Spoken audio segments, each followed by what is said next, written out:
Hola, mi nombre es Jennifer Marioli Marín de la Rosa y hablaré sobre el sistema nervioso central. Como una breve introducción, anatomía del sistema nervioso. Está dividido en dos grandes grupos, sistema nervioso central y sistema nervioso periférico. Como la función del sistema nervioso central tenemos la integración, procesamiento y coordinación de los impulsos sensitivos y motores. En el sistema nervioso periférico encontramos la división aferente. Esta lleva la información sensitiva al sistema nervioso central, y la división eferente, que transporta las órdenes motoras a los músculos y glándulas. El tejido nervioso contiene dos tipos de células, que es la neurona, cuya función es responsable de la transferencia y procesamiento de la información en el sistema nervioso. Tenemos las partes dendrita, núcleo, axón, cuerpo celular, mielina y terminal del axón. La segunda célula es la neuroglía. Esta aísla a las neuronas, proporcionando una estructura de soporte para el tejido nervioso, ayudando a mantener al entorno intracelular, y actúa como fagocito. El encéfalo se encuentra dividido por cerebro anterior, medio y posterior. A continuación hablaré sobre el cerebro anterior, que a su vez se encuentra dividido por diencéfalo y telencéfalo. El diencéfalo también está dividido por hipotálamo, epitálamo y tálamo. La porción profunda del encéfalo unida al cerebro se le denomina diencéfalo. El epitálamo contiene la glándula pineal secretora de hormonas y está ubicado en la porción posterior y media del encéfalo, formada por la abeluna y glándula pineal. En su configuración externa encontramos la abeluna y la glándula pineal. En su configuración interna encontramos los núcleos abelunares laterales y medial, pretectales y el órgano subcomisural. El tálamo es una estructura par formada por una colección de núcleos derivados del tálamo dorsal. En su configuración externa tiene forma ovoide y presenta un extremo anterior y otro posterior y cuatro caras, las cuales son superior, inferior, medial y lateral. En su extremo anterior encontramos una protuberancia llamada tubérculo talámico anterior, y la posterior está formada por el pulvinar. En su configuración interna se forman los siguientes núcleos: anteriores, dorsales, intralaminares, mediales, medianos, ventrales, reticular y complejo nuclear posterior. El hipotálamo es la porción basal y piso del diencéfalo. El hipotálamo funciona como centro de control autónomo desde donde parten eferencias hormonales y nerviosas. En su configuración externa encontramos la neurohipófisis, el infundíbulo de la neurohipófisis, el quiasma óptico, el tracto óptico, el área preóptica, el tubérculo cinereum y el cuerpo mamilar. En su configuración interna encontramos la sustancia gris, que se divide en tres zonas: zona perventricular, zona medial y zona lateral. Y la sustancia blanca está formada por fibras aferentes y eferentes. La hipófisis es la glándula endocrina impar, ubicada a nivel de la silla turca. Presenta un lóbulo anterior y uno posterior. El telencéfalo es la parte del encéfalo más alejada de la médula espinal y da origen a las siguientes estructuras pares: hemisferios cerebrales, núcleos basales y región olfatoria primaria, y a estructuras impares como láminas terminalis, cuerpo calloso y comisura anterior. Los hemisferios cerebrales están separados parcialmente por una profunda fisura longitudinal. Son de forma ovoide y su extremo posterior es más ancho que el anterior. Cada hemisferio presenta tres caras y tres bordes. Sus caras son superolateral, medial e inferior, y sus bordes superior, interno y externo. También encontramos surcos.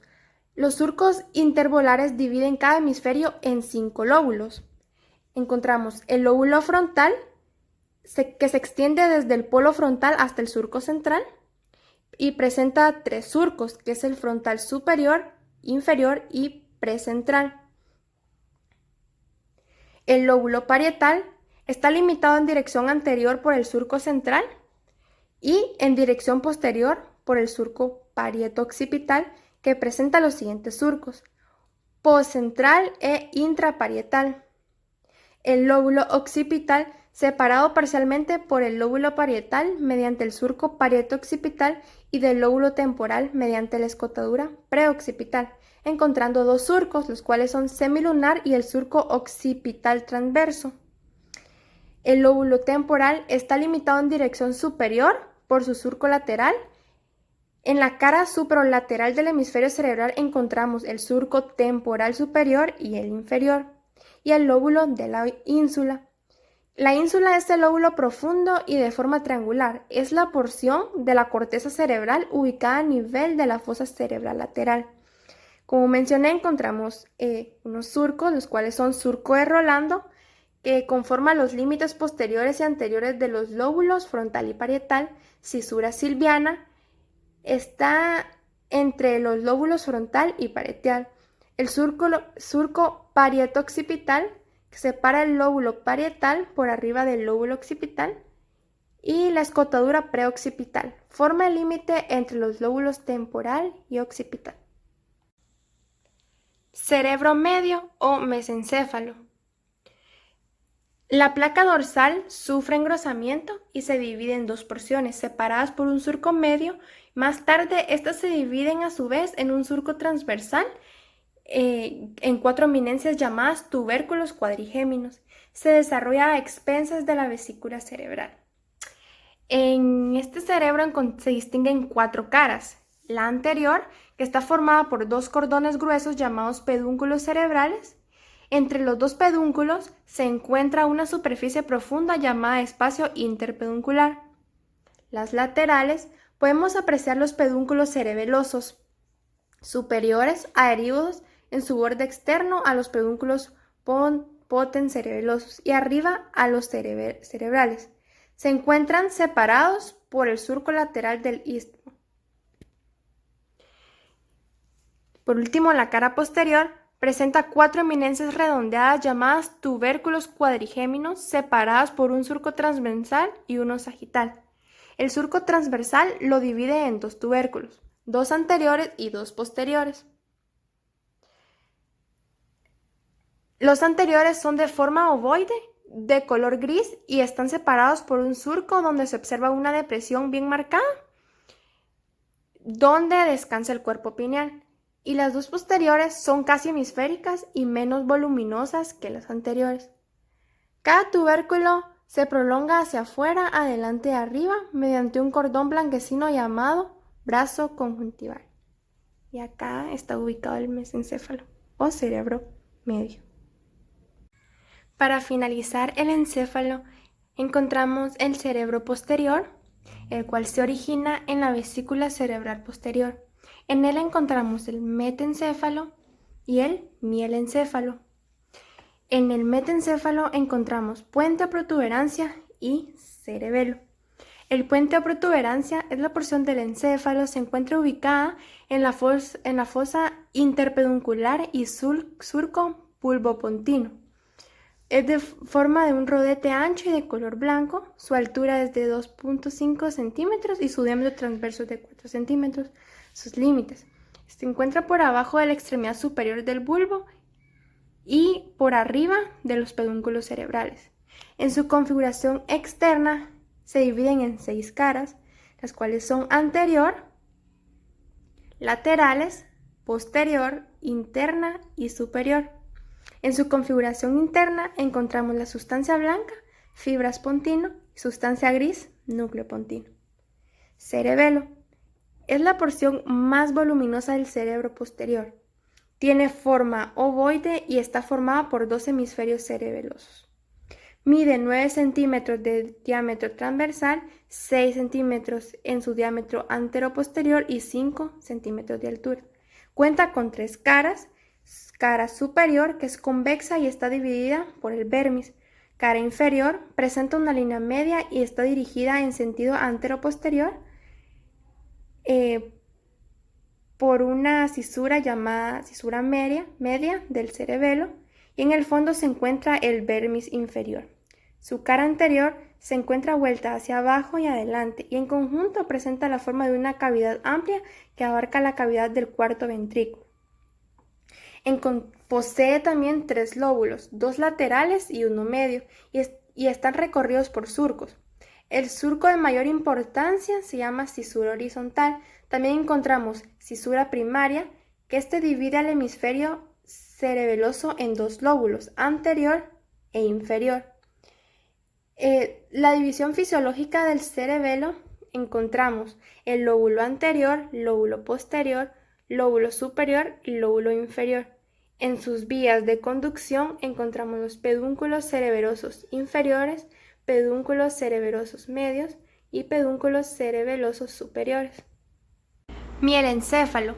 En él encontramos la médula oblonga, ubicada entre la médula espinal y el puente. También podemos llamarlo bulbo raquídeo.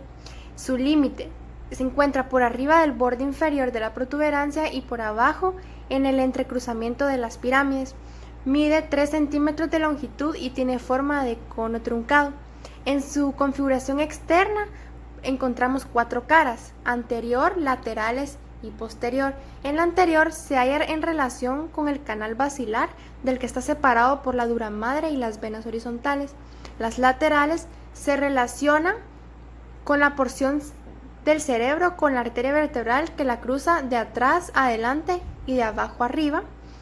Y la posterior se divide en posterior e inferior. En la inferior se encuentra el surco posterior y los cordones blancos.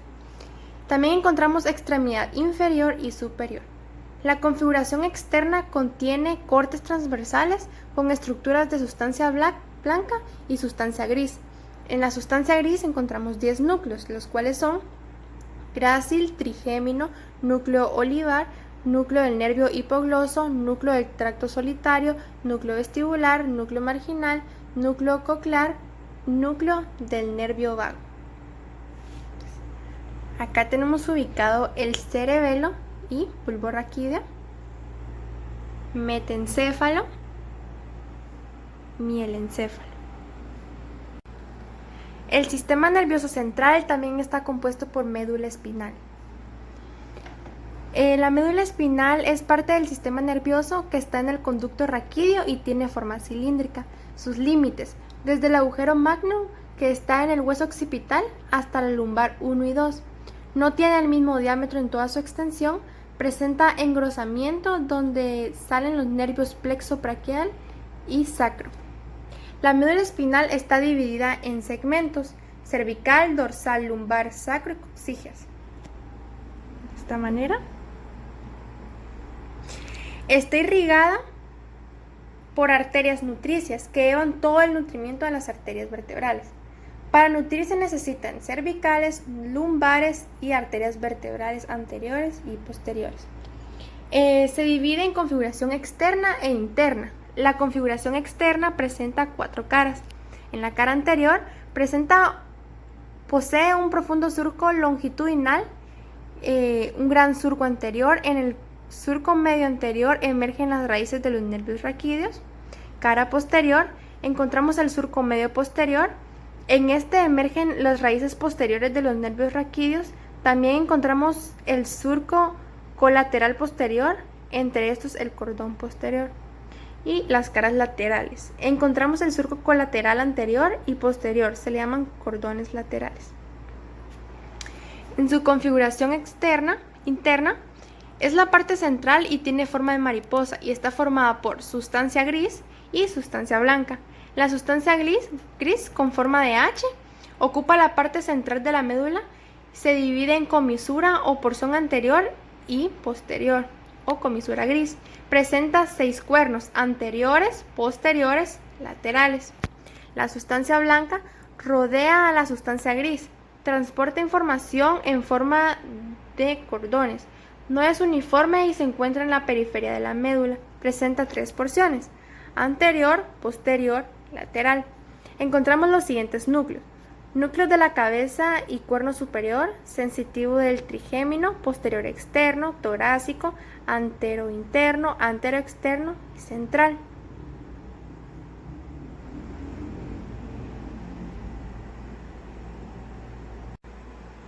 Entre los anexos de la médula espinal tenemos el polígono de Willis, ventrículos y meninges. A continuación hablaremos sobre el polígono de Willis. El polígono de Willis se forma de la siguiente manera. El encéfalo recibe su irrigación arterial a partir de dos vasos, las arterias carótidas internas y arterias vertebrales, que se interconectan en la cavidad craneal.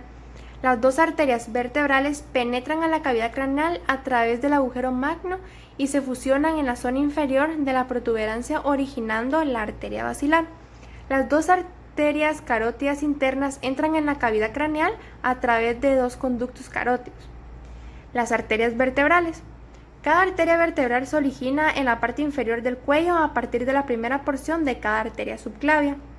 Emiten tres ramas adicionales antes de unirse y dar lugar a la arteria basilar.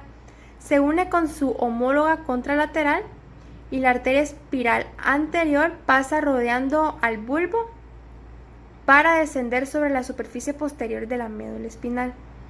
Entre sus ramas, siguiendo una dirección caudal o rostral, se distinguen la arteria cerebelosa anteroinferior, varias arterias pontinas de pequeño calibre y arterias cerebelosas superiores. Las arterias carótidas internas representan una de las dos ramas terminales de las arterias carótidas comunes. Ascienden hasta llegar al interior del cráneo. Al estar en el interior de la cavidad craneal, cada arteria emite las siguientes ramas: arteria oftálmica, arteria comunicante posterior, arteria cerebral media, arteria cerebral anteroposterior. Y este sería el polígono de Willis. Otro de los anexos de la médula espinal son las meninges. El encéfalo y la médula espinal se encuentran rodeadas por tres capas de membranas: dura madre, aracnoides, vía madre. La dura madre es una capa externa resistente. Es una envoltura gruesa y fuerte que cubre externamente al encéfalo. Está compuesta por capa perióstica externa y capa meningea interna. Tabiques durales se proyectan hacia la cavidad craneal. Estos incluyen el os del cerebro, que tiene una forma de media luna, la tienda del cerebelo, el os del cerebelo y el diafragma celar. Aracnoides. Es una capa media delicada. Es una fina membrana vascular que tapiza sin llegar a fusionarse la superficie interna de la dura madre. Estos no se introducen en los surcos o fisuras cerebrales, excepto en la fisura longitudinal existente en todos los hemisferios cerebrales. Por último, la vía madre. Es una capa interna firmemente adherida a la superficie cerebral, membrana fina y frágil que recubre íntimamente la superficie del encéfalo.